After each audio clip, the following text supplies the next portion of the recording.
Hey guys, and welcome back for a new video. Today I want to show you the BIOS for the new ROG Strix X299E gaming motherboard from ASUS. So this is the BIOS. This is the first screen you are seeing when you are entering the BIOS. It boots directly into advanced mode because this is a Republic of Gamers motherboard. But there's also an easy mode. I'm going to start with the easy mode. So this is how you switch. You click advanced or easy mode, or you just press the F7 key on your keyboard. Okay, so like all ASUS motherboards, the design is the same. Is the same with all ASUS motherboards. You get some information about your hardware in the upper left corner, and you also get a CPU temperature chart. This is a live chart, the CPU core voltage, and the motherboard temperature. Then you have the DRAM status right here. So as you can see, I'm currently using two modules, 8 gigabytes each, and it applies the 2133 megahertz frequency because this is the default. But these are actually 3 gigahertz modules I'm using right now. So as you can see, the XMP profile is disabled. This is why we are only getting 2133 megahertz. But once I enable it, okay, it also asks me if I want to enable the all core enhancement. This means that the turbo mode will go for the highest available frequency, no matter how many threads you are running at some point.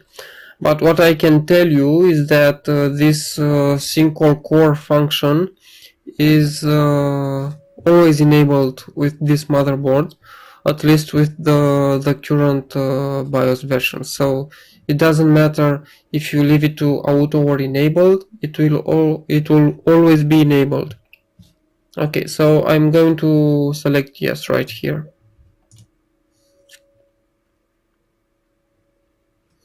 And you can see now we are using the XMP profile DDR4 3000 megahertz, and this is the latency and the applied voltage. Okay, also we have some SATA information. This is the SSD I'm using right now. It's 480 gigabytes.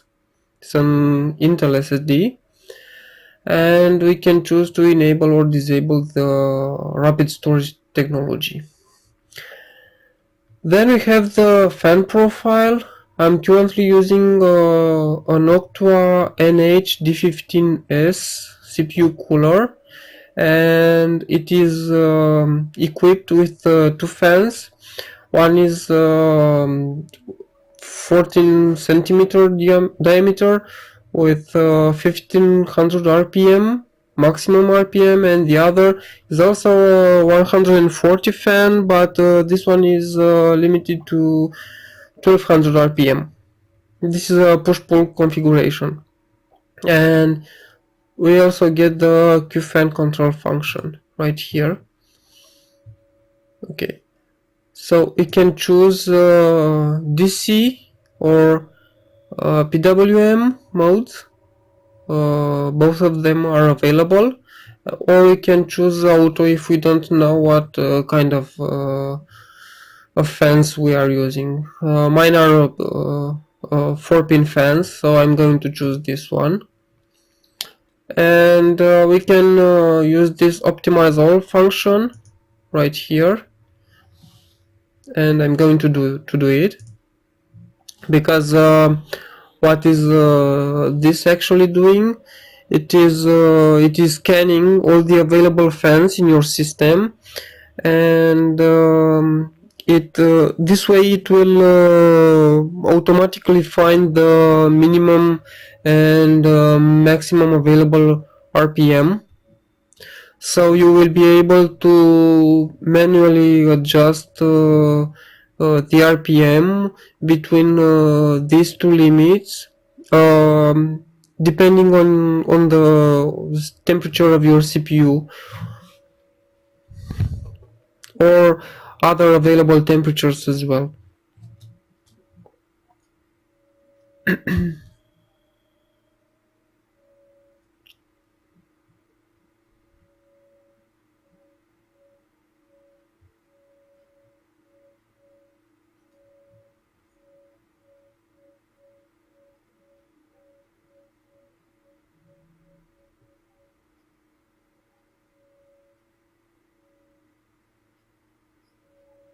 Okay, so it's done. As you can see, there's a new value for the CPU fan, because the motherboard will set 20% the minimum value for your CPU fan RPM. But if you are using a better fan, like I am, you would probably want to go below that during idle mode, or I don't know, in light load mode. There's no change for other fans because I don't have any other fans installed right now. This is an open platform. The system is not installed in a computer chassis. And okay. And now we can adjust the fan speed manually. Okay, so I want to maintain the lowest available RPM, which is 14%, up to 40 degrees maybe. Okay, and I also want to go full RPM when my CPU goes above 75 degrees. I would have gone for 80, but 75 is the maximum allowed by the BIOS. Okay, and we also have an intermediate value. Okay, so let's go for 40%. Come on. Okay. Oh, okay, it seems I cannot select 40 because it jumps directly to 41. Okay, so I'm going to leave it like this, 41% for 60 degrees. And then I hit apply. Like this. Also, there are some preset modes here, as you can see. So this is the standard mode and the silent mode. You also get a turbo mode and the full speed mode, like this. And let's go back to manual. You also get similar functionality for all the other fans if you have them installed.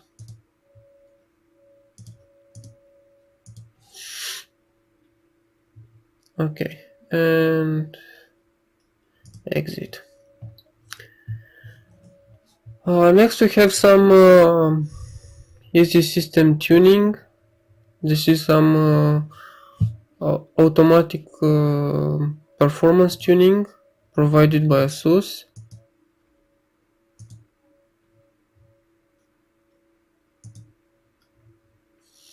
And then you can select the boot priority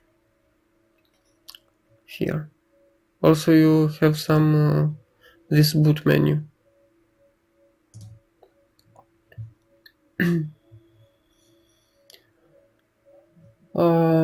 In the upper far left corner there's the time and date.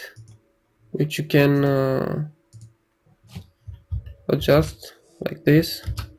Okay, invalid input range, of course, because this is the month.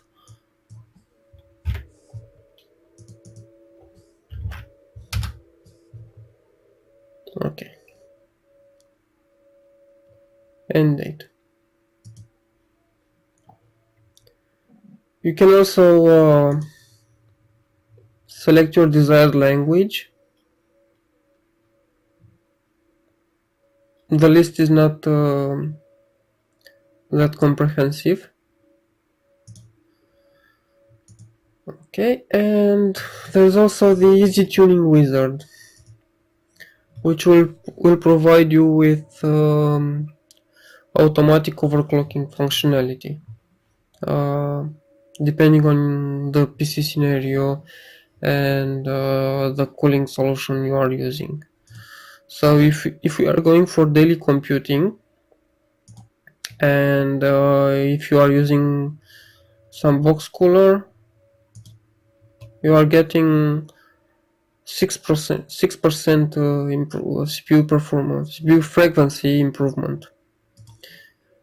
If you are using a tower cooler, you are getting 9% improvement, and if you are using a water cooler, you are getting 11% increase. And if you are not sure, you are getting only 6% because this is the amount available for box cooler. Let's go back and choose gaming and media editing. You will start with 10% frequency increase for your CPU and 28% DRAM increase. You should note that this DRAM increase is actually calculated in relation to the 2133 megahertz, which is the default value. So if you already chose the XMP profile, you won't see any increase. Actually, your DRAM will work at 2933 megahertz frequency. Next, there's 12% CPU frequency increase, and for water cooler you are getting 14% increase. And if you are not sure, you are getting the same frequency increase as when you are using the box cooler. And this is basically all you can do in the easy mode. Let's switch to advanced now. Okay, so it shows you the AI tweaker. AI tweaker, it's the first tab it is showing, but it is not the first on the list. This is the first one it is shown because it is the most important one. This is in charge with all the overclocking tools you will be needing to overclock your CPU. The first one is called actually My Favorites, and this is where you can put your favorite settings. Then there's the main tab, where you can see information about your CPU and DRAM, and also BIOS information, and you can of course set the security level for your PC.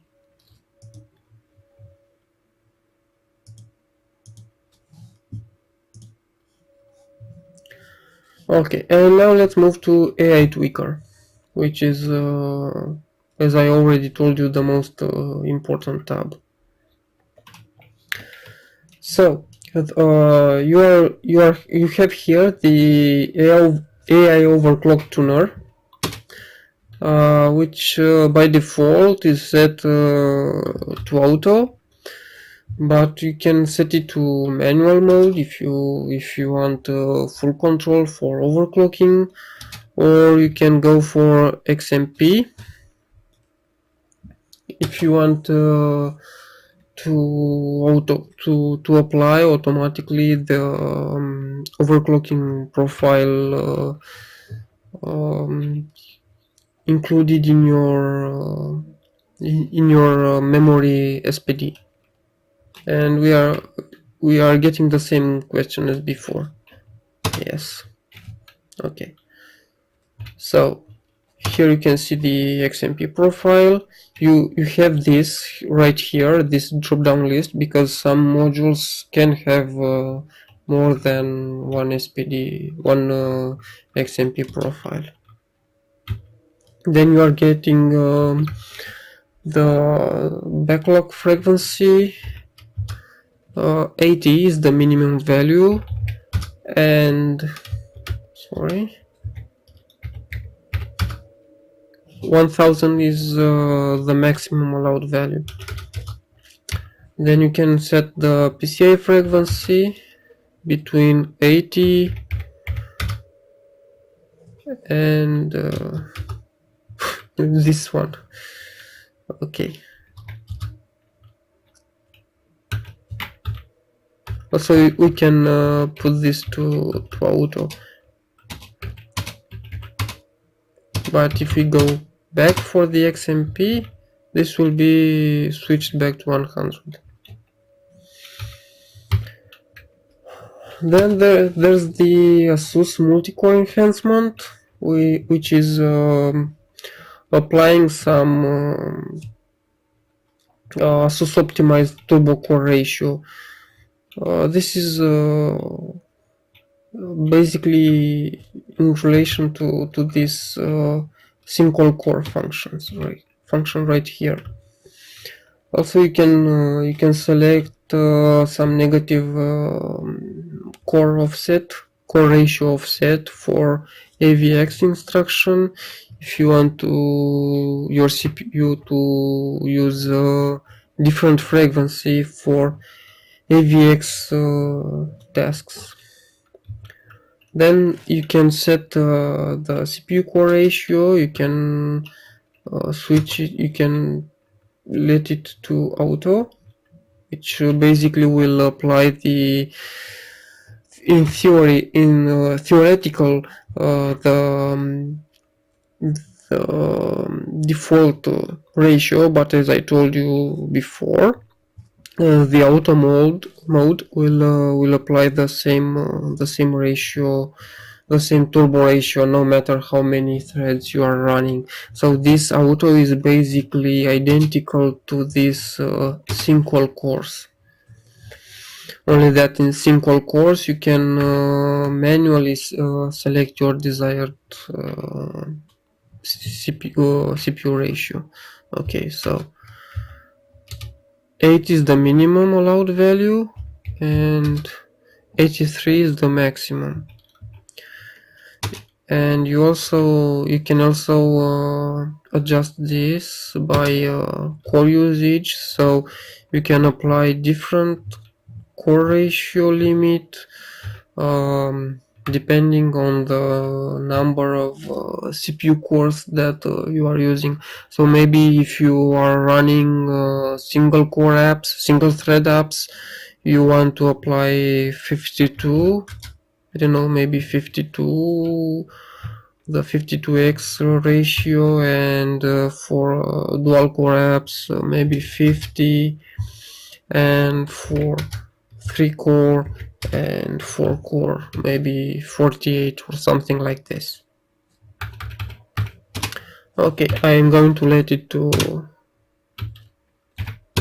auto because I don't want to do any overclocking at this point. Then you get the frequency ratio, the DRAM frequency ratio. Here, this is also an overclocking tool. and the DRAM odd ratio mode. This is very useful because it will provide you with more available frequency steps, as you can see here. So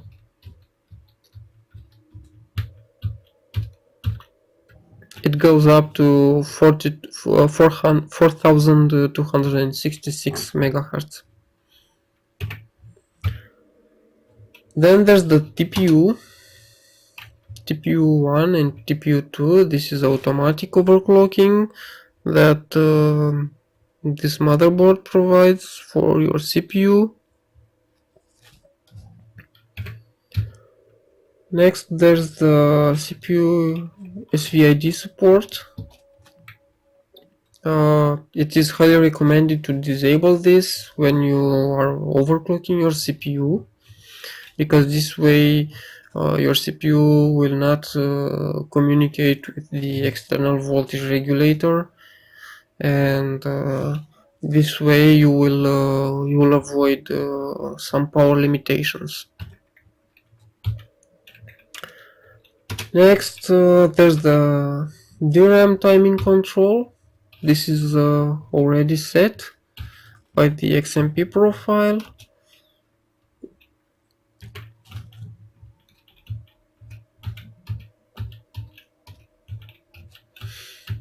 As with all ASUS motherboards, this is quite a comprehensive feature.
External Digi Plus power control. This is the VRM control screen. You can select the load line calibration. There are 8 available levels plus auto mode. You can increase the current capability to 140% for your CPU. You can manually set the CPU VRM switching frequency.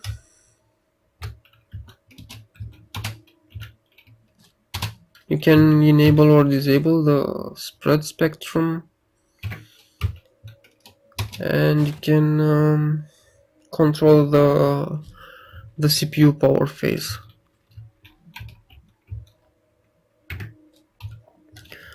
Also, you can increase the CPU power thermal control up to 141 degrees Celsius.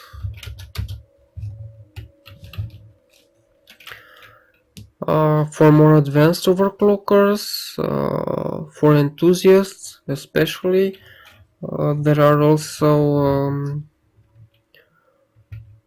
available settings for boot voltage right here. Let's go back and we get some CPU power management, the speed step, which is by default auto. This should be disabled if you want to get some hardcore overclocking, or enabled if you want to make sure your CPU will draw as less power as possible during idle mode. I'm going to enable it. Then there's the turbo mode, which you can enable or disable. You can set these turbo mode parameters. These are also very useful for overclocking. So you can go from 1 up to this one.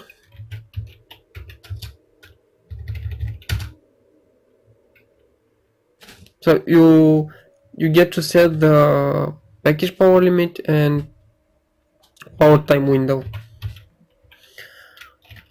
for long duration and short duration.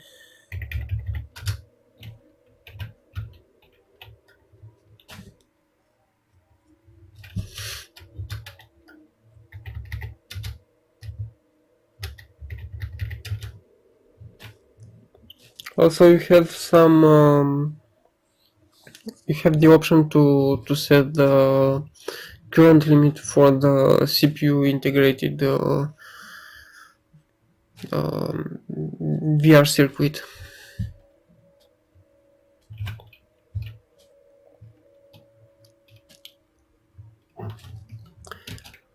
The integrated voltage regulator can also be disabled for better overclocking, for better overvoltage, and you can also select the desired integrated voltage regulator efficiency. I'm going to select balanced because I want my power consumption to be optimized.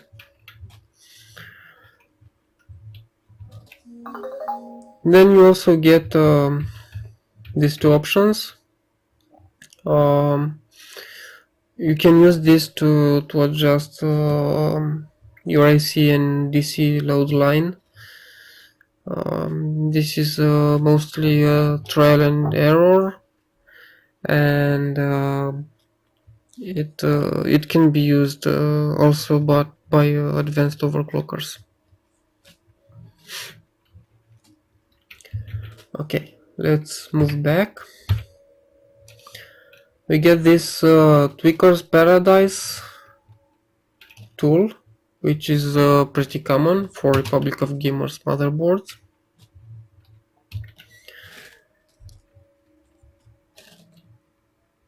And these are the available options.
Okay, here you can set the maximum limit, the maximum current limit for CPU core and cache.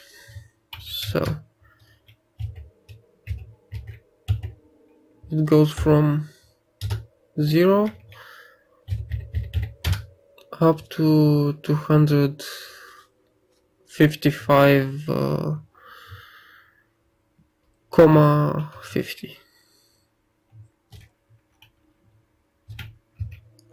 And next you can set the CPU cache ratio, because you can set this up independently from your CPU CPU frequency. Okay, so 8 is the minimum, and of course 83 is the maximum. So you can set these two independently.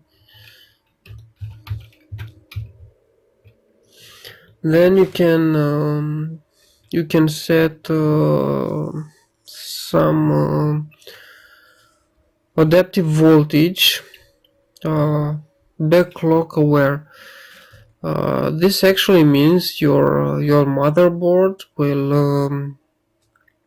will scan the backlog frequency, and it will apply the vCore voltage accordingly. So if you are overclocking your CPU by increasing the backlog and you enable this function right here, the motherboard will automatically over voltage provide over voltage to your CPU. Okay, and but you can also apply manual voltage here. So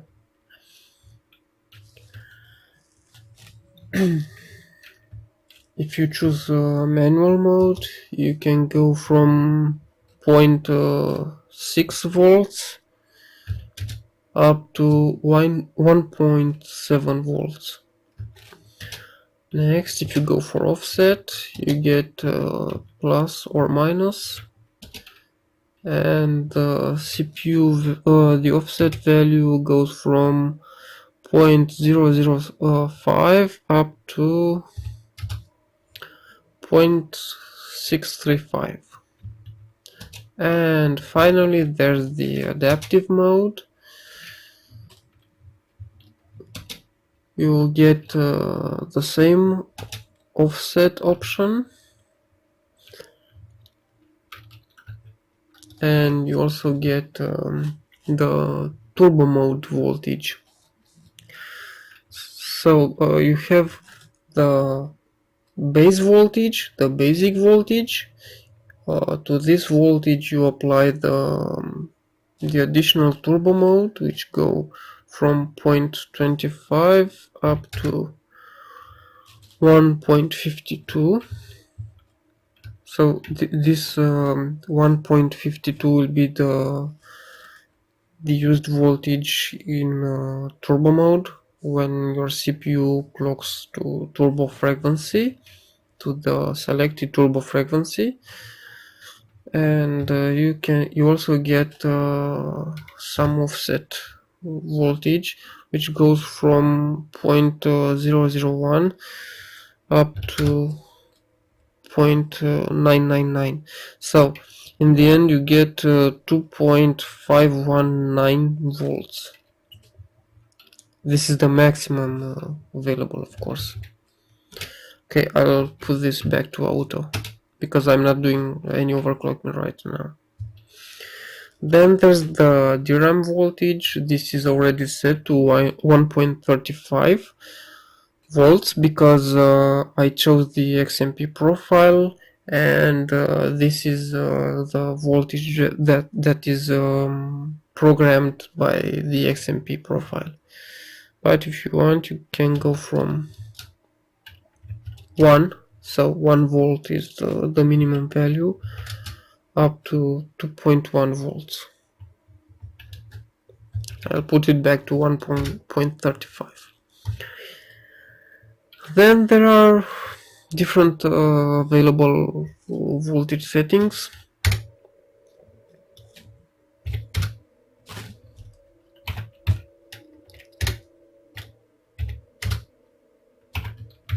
I'm going to show you the minimum and maximum limits, available limits.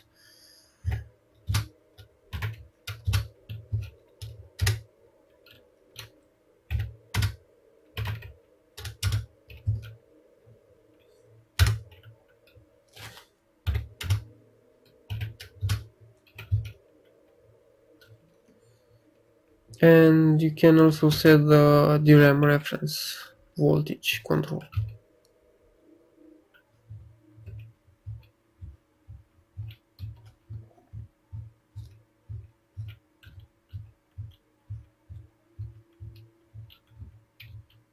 So as you can see, the overclocking options for DRAM are quite comprehensive with this motherboard.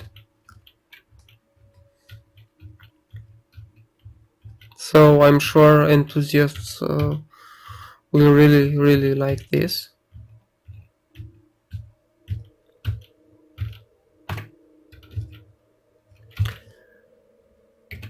And we are done with the AI Tweaker tab.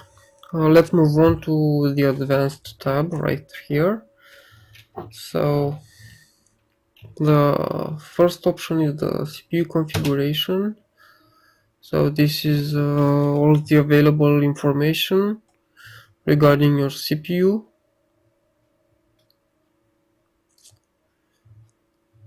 Okay. And you can enable or disable hyperthreading technology. You can enable or disable the thermal monitor function. You can choose to use less CPU cores.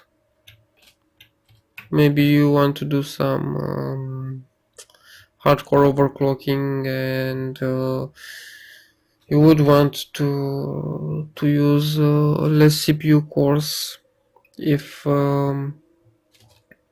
you want to reach higher frequencies, or maybe you have damaged one of your cores and you still want to use your CPU. The virtualization technology is disabled by default, but you can enable it if you need it. And you can enable or disable the hardware prefetcher, cache line prefetch, and you can choose the boot performance mode.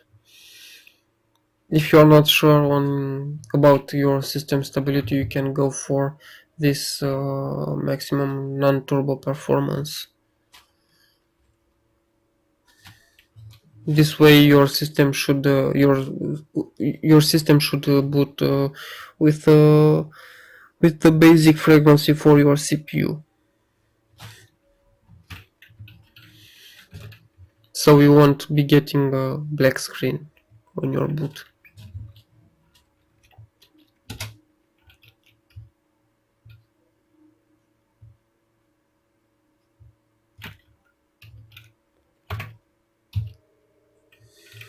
And next, there's the CPU power management control.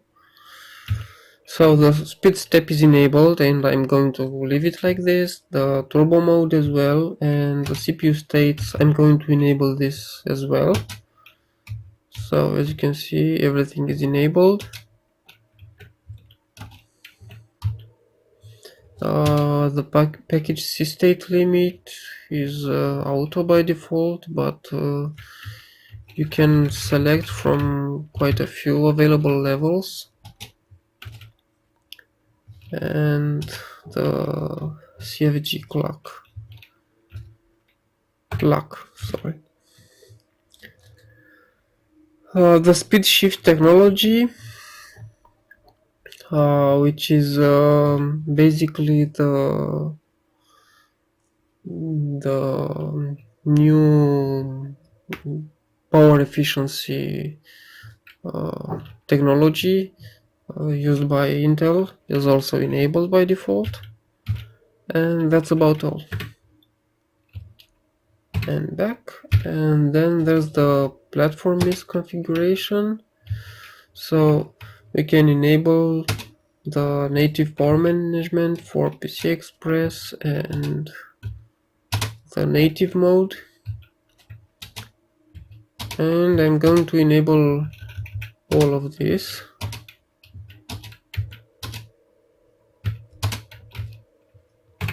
And back. The system agent, so the VTD is disabled by default, and you can select the DMI link speed and the PEG port configuration.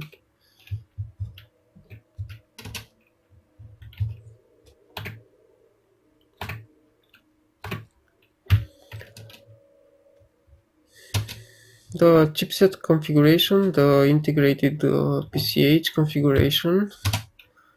So the PCI Express speed is set to auto by default, but you can manually select Gen 1, Gen 2 or third generation mode if you wish to.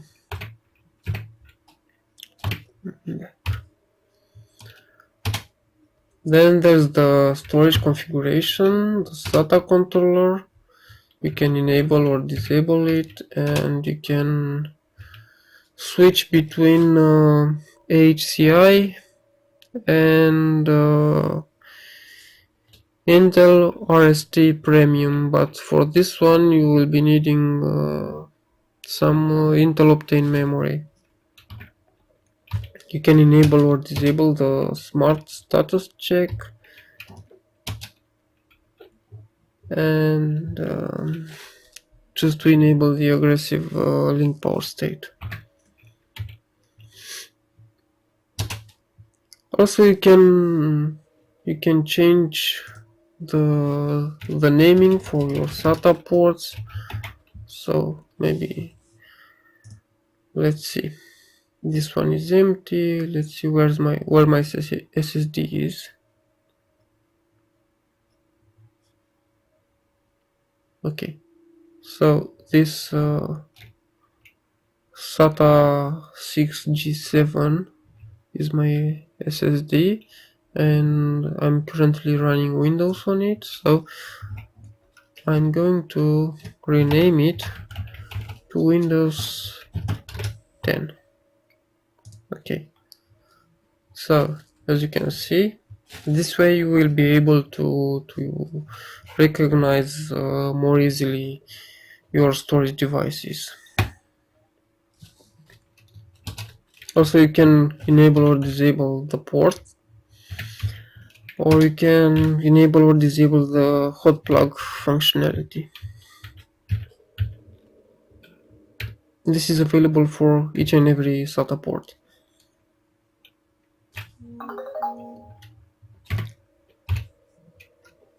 Next we have the onboard devices, so the HD audio controller, the Q-code display, because this motherboard comes with an integrated Q-code display, so you would be able to debug it more easily.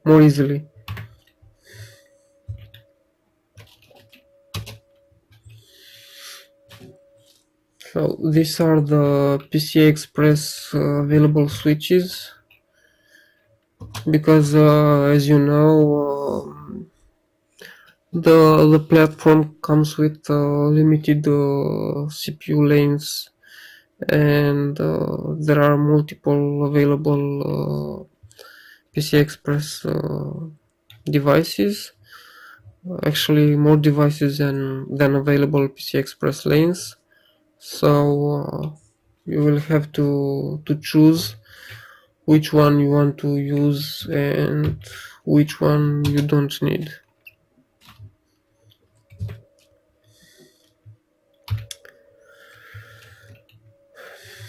You can also enable or disable the integrated the onboard SMedia USB 3.1 controller and the USB Type-C power switch, and the second SMedia USB 3.1 controller for the front panel. Then there's the RGB LED lighting, because this motherboard is Asus Aura compatible, and it integrates RGB LEDs that you can program in Windows to use different effects. Also, you can choose to enable or disable the integrated lighting, and you can also choose to enable or disable it in working state, and you have different setting for sleep, hibernate, and soft off states, because maybe somebody wants to have the lighting always on even in sleep mode, and somebody else maybe wants to turn it completely off in sleep or hibernate mode. Then, because there's an integrated Wi-Fi controller, there's an option to enable or disable this as well, and separate control for the Bluetooth. The Intel LAN controller, and you can enable or disable the serial port and change its IRQ settings. And back. That's about all you can set regarding the onboard devices. Then there's the APM configuration. So I'm going to enable this for minimum power consumption, and you get the usual functions here: the power on and restore on AC power loss. Next, there's the network stack, which can be enabled or disabled, and information regarding your HDD and SSD, smart information regarding your installed HDD and SSD. You get USB configuration, this USB configuration tool, so you can enable or disable legacy support and mass storage support, and keyboard and mouse simulator. And you also get single port control, so you can individually disable or enable USB ports. So these are all the available USB ports. Back, and PCH configuration right here.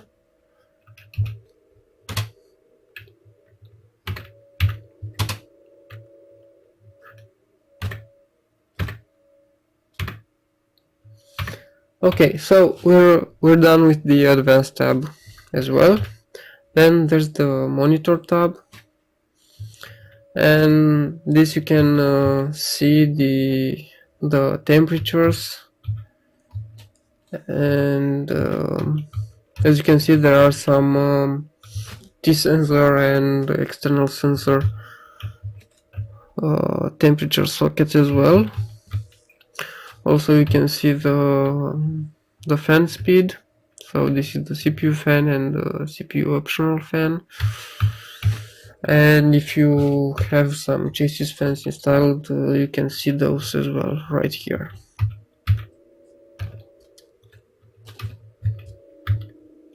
There are also connectors for M2 fan and for water pump as well,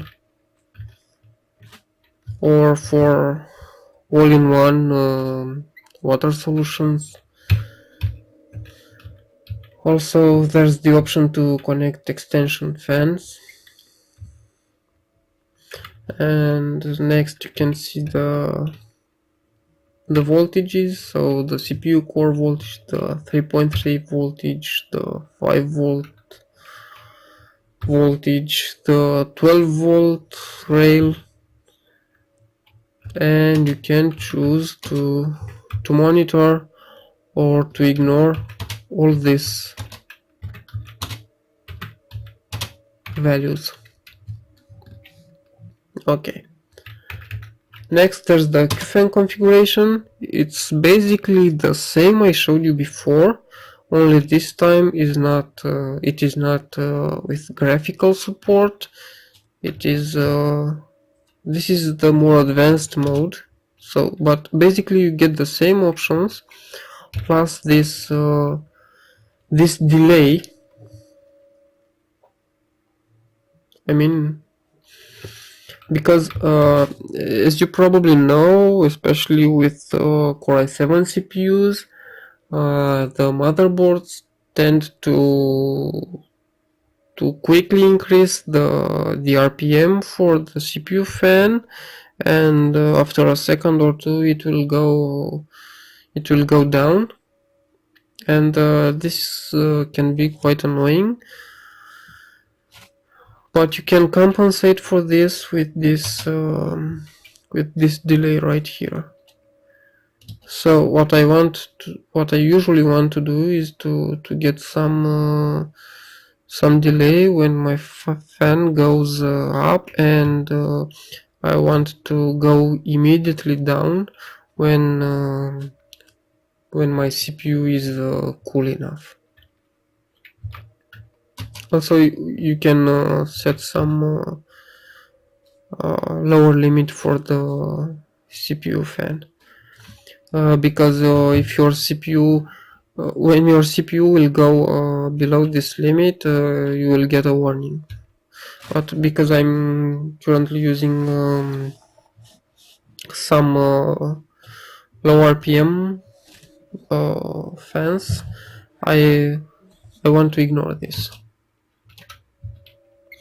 Also, you can do just the same for the okay, sorry.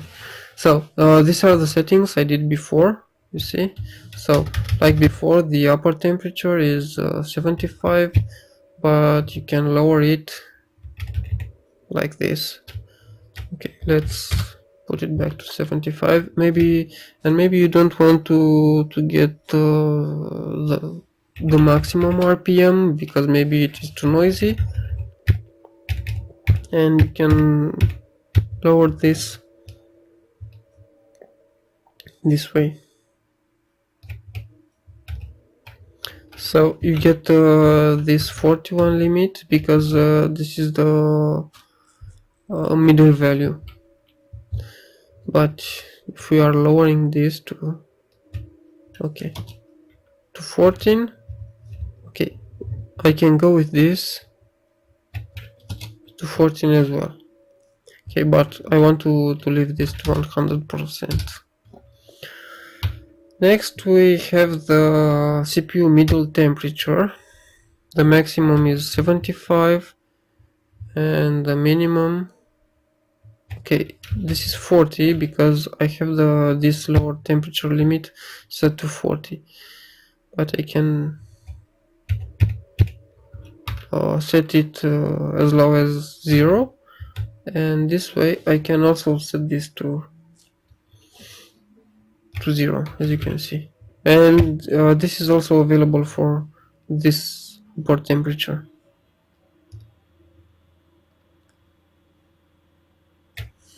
Okay, so let's put it back to 75 and 60, and this goes from 14. 14 is the detected value because I ran that auto scanning function earlier, and it can go up to 100. Okay, let's put it back to 40, and the lower temperature, let's put it back to 40, and the CPU fan minimum duty cycle, I'm going to leave it to 14%. Then you get to set your chassis fans. Basically you get the same options like before.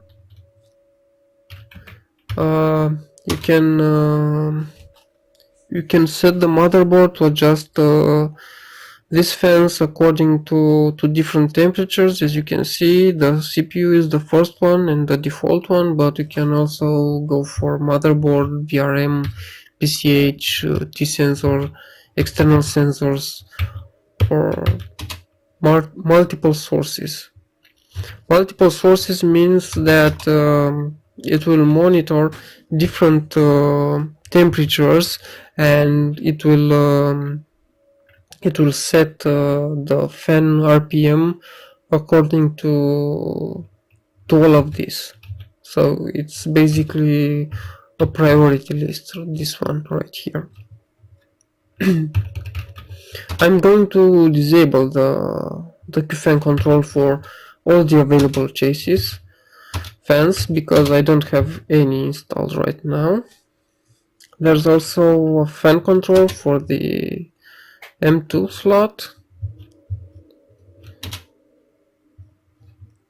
but you would need the thermistor cable to be connected to your T-sensor connector, as you can see. This is if you choose to use the T-sensor. And you should, because you should monitor the temperature for your M2 SSD with this fan connector, because this is put there to cool your M2 SSD, so it won't go to throttling mode.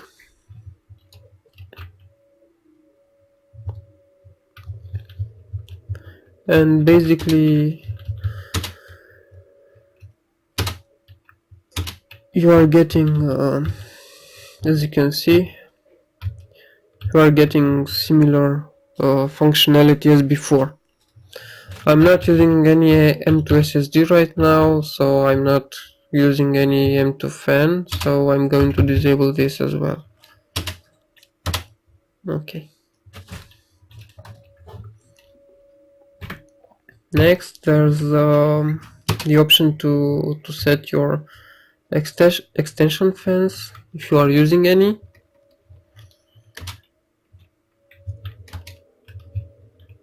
So as you can see, there are basically the same available options as before. I'm not going into this again. I'm just going to disable this because I'm not using any extension fans right now. And now we are getting water pump control, so you can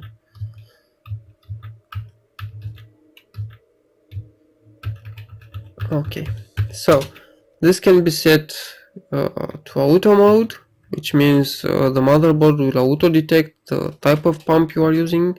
It can be set to DC mode if you are using a 3-pin pump, or it can be set to PWM mode if you are using a 4-pin pump, like this. Again, you can choose to monitor the CPU temperature or the T-sensor temperature, or you can choose to monitor multiple sensors like this. So basically you can monitor the CPU and the T-sensor together, but I guess most of you will want to monitor the CPU temperature like this. And now we are getting basically the same options as before. So we are getting the lower temperature with minimum duty cycle, the middle temperature with middle duty cycle, and the upper temperature with maximum duty cycle.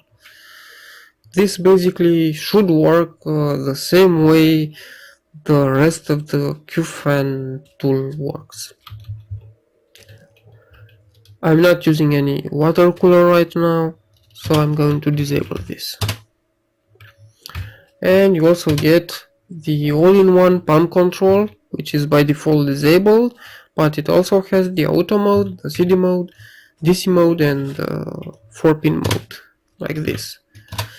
And this time you can also choose to monitor the CPU, the T sensor, or both of them, and you are getting basically the same available options.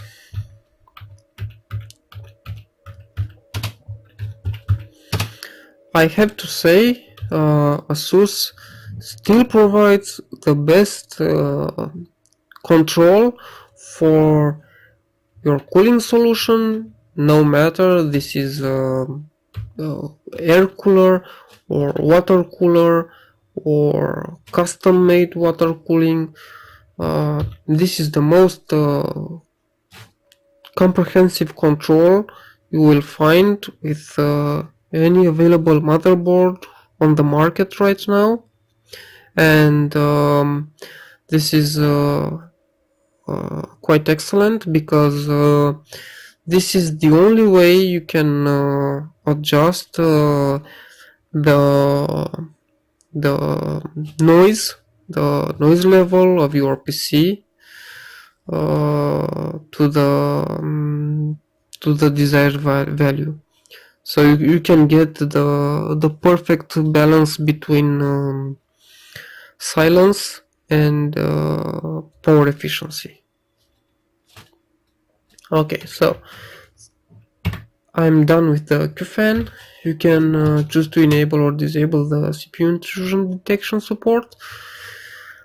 I'm going to disable it because, as I told you, this is an open platform. It is not installed in a chassis, so I don't need this.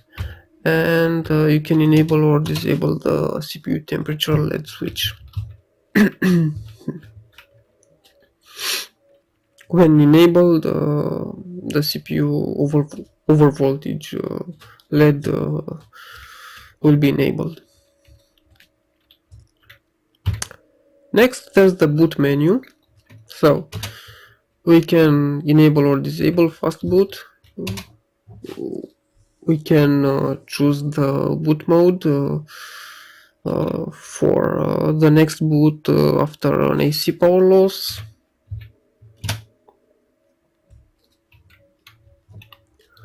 The address space above 4G. The boot configuration. I usually disable the boot logo because I want to see the post screen, and I'm usually letting the numlock state on. This wait for F1 if error. Basically the post screen will halt and will ask you to press F1 if there's an error. The ROM messages, and finally the setup mode. So you can select to boot into advanced mode, into advanced BIOS mode, or easy mode. By default this is set to advanced, but you can switch it to easy mode if you wish to.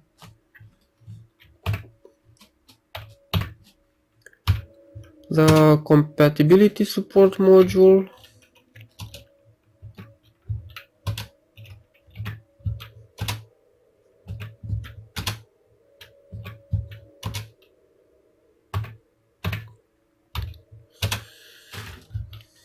And the secure boot function.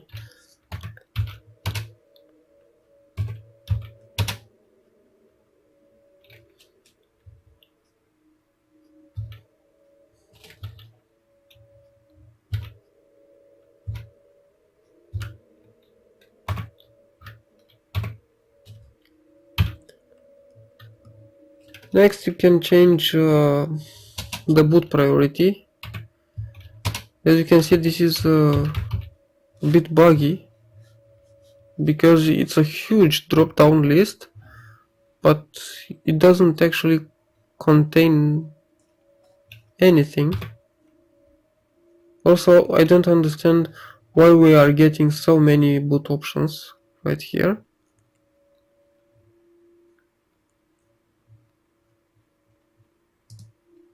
Okay, I'm going to disable this. You don't need so many boot options because I only have one storage device installed right now.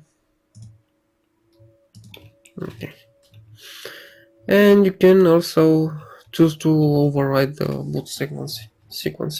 So you can choose one available devices, press enter, and the system will boot using that selected boot device. Next, there's the tool tab. So the first option here is the EasyFlash 3 utility. This is used to update your BIOS, to flash your BIOS. So you can also search the internet for a new version, or you can use the a storage device. Right now I'm not using any USB flash drive, so what you are seeing here is actually my SSD. Okay, exit. Next, there's the secure erase. This will do some sort of low-level erase for your SSD. So you will basically lose all your data, but ASUS states that this procedure will refresh your SSD. So if you are using an older SSD, if you used it for a long time, this should increase the operating speed.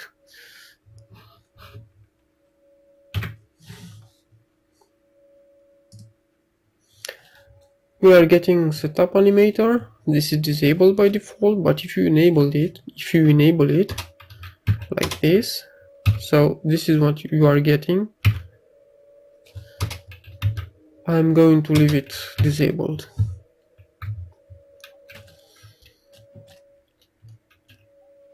Then you can save overclocking profiles or load overclocking profiles. Also, you can load and save from and to a USB drive as well. You get the SPD information right here. So you can see the XMP profile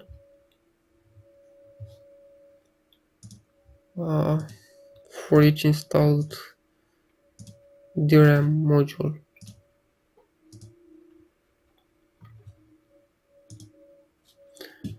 And you also get graphics card information.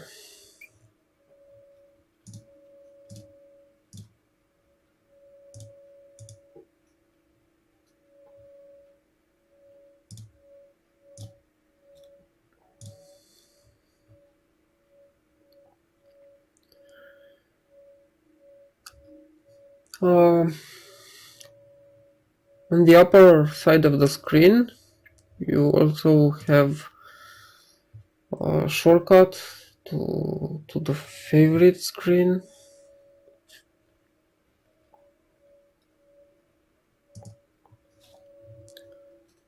And there's the same easy tuning wizard I showed you before. There's a shortcut to QFan control in graphic mode, and there's a list of shortcuts right here. Also, in the lower side of the screen you can see the last modifications you made, and you can search the FAQ section on the product support page. You get a QR code, so you can access it very easily. You probably already noticed there's a hardware monitor right here on the right side of the screen, so you can basically see the operating parameters of your system. Okay, and the exit tab.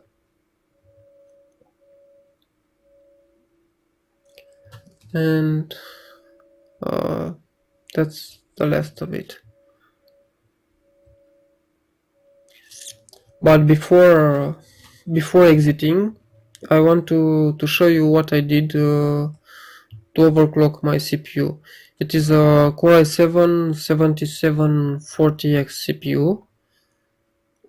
So I already saved the overclocking profile. Okay, it's called OC profile right here. So I'm going to load profile 2. Let's move back to AI Tweaker.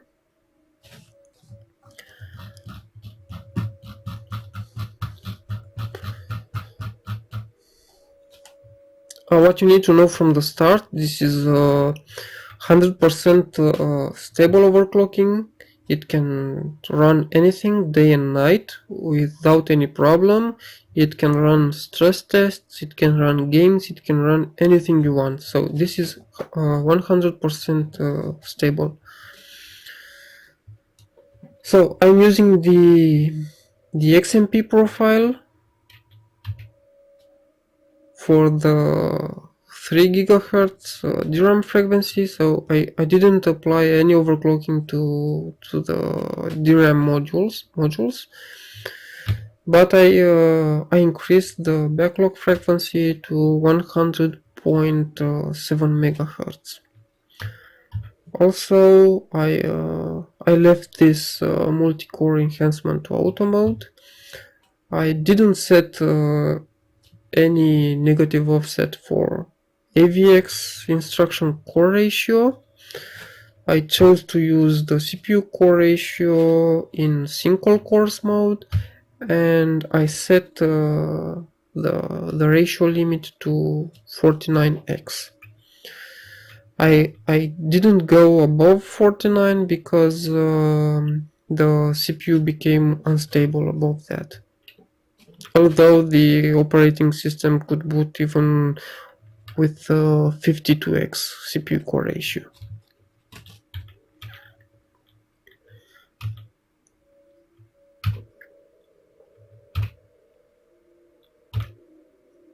So as you can see, I disabled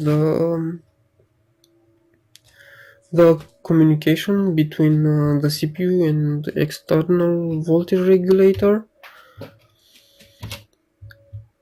and I'm using the default XMP profile DRAM latencies. I did some adjustments to the DG Plus power control, so I'm using the highest load line calibration. I increased the CPU current capability, and I also increased the VRM switching frequency to the maximum 600 kHz. Also, the CPU power phase works in optimized mode, and I increased the CPU power thermal control to 141 degrees Celsius.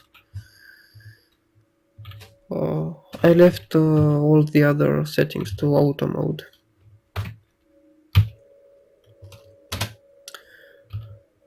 As I told you, I want to have a completely silent and power efficient PC, so I kept the speed step technology enabled, and the turbo mode is enabled because I need this for overclocking. Also, I increased all these turbo mode parameters to their highest levels. I also disabled the VR fault management, which means the CPU will not trip any over voltage limit. And I kept the integrated voltage regulator efficiency management to balanced.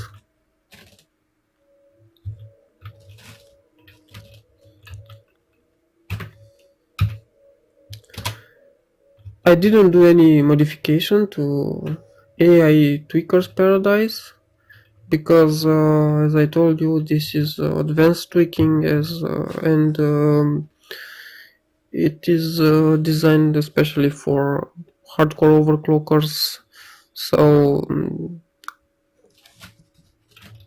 no, this is for benchmarking mostly, and not for daily use stable overclocking. I also increased the current limit for core and cache, and I also overclocked the CPU cache frequency by increasing the ratio to 49x.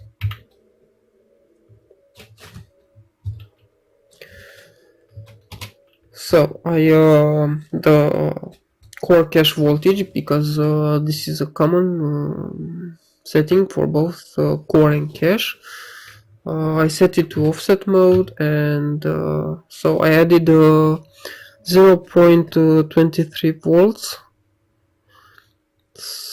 But you can also set it to manual mode, and in manual mode it requires 1.27 volts so that the system would remain stable. The DRAM uses the same 1.35 voltage because I didn't overclock the DRAM.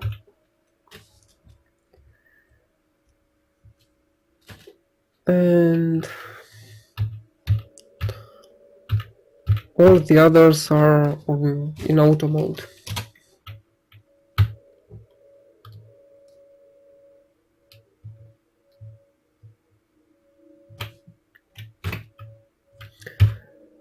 And for the CPU, so the hyperthreading is enabled, the thermal monitor is disabled. I'm using all the CPU cores. The virtualization technology is also enabled, and I'm booting the performance mode I'm booting is set to auto, so I didn't need to apply non-turbo or something like that, because this is stable overclocking. So as I told you, speed step is enabled, turbo as well, and I'm also using the CPU C states for lower power consumption, and also the speed shift technology. I'm also using these power management functions right here.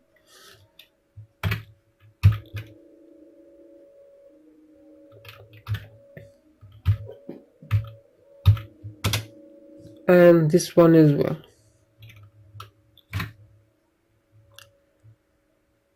So basically this is all I can tell you about